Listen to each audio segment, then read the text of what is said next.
अस्सलाम वालेकुम नाज़रीन, कल्याण न्यूज़ में भलीकार मां आहियां गुलाम मुस्तफ़ा सोलंकी। नाज़रीन, मीरपुर साकरो में नौजवान पुरअसरार बीमारी में मुब्तला थी हलन फिरण खां लाचार थी वियो।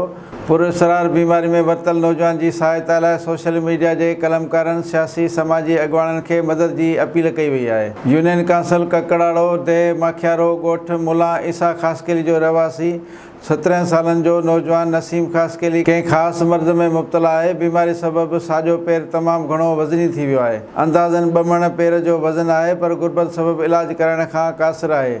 नसीम ख़ासकेली तमामु घणो टैलेंटेड, पढ़ाई सां चाह रखंदड़ नौजवान आहे।